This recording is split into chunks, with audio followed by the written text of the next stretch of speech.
वर्तमान भाजपा सरकार ने ये जो टैक्स की दरों में छूट दी है, कमी की है, भाजपा को समर्थन करने वाले लोग इसको मास्टर स्ट्रोक बताने में लगे पड़े हैं।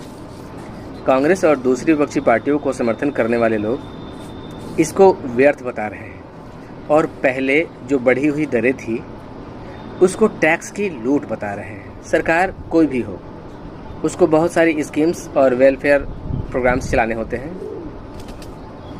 इसके लिए उसको पैसे की ज़रूरत पड़ती है। तो कोई भी सरकार चाहती है कि जनता से ज़्यादा टैक्स वसूला जाए।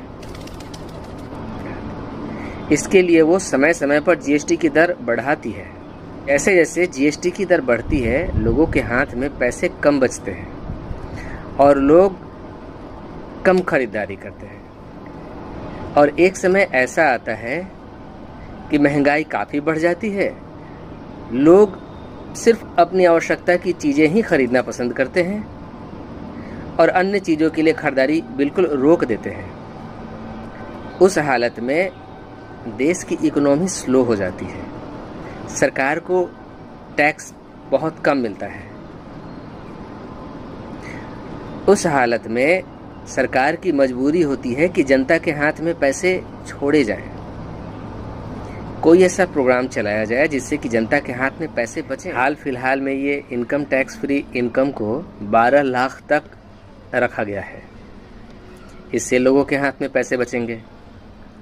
और दूसरी तरफ जीएसटी की दरों में कमी की गई है ताकि लोग फिर से ज़्यादा खरीदारी करें। फिर सरकार को अच्छी खासी टैक्स की कलेक्शन होने लगेगी।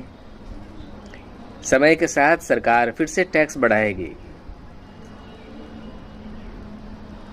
और फिर से बढ़ते बढ़ते वही स्थिति आएगी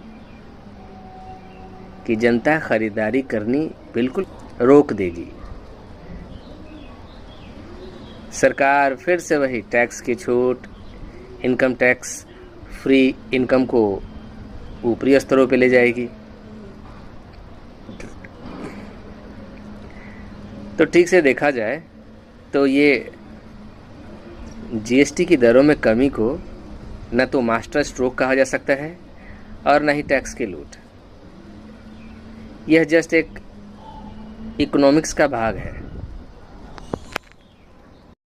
अगर आपको भी देश चलाने के लिए दे दिया जाए तो आप भी ऐसा ही करेंगे, क्योंकि इकोनॉमी की साइकिल ऐसे ही चलती है।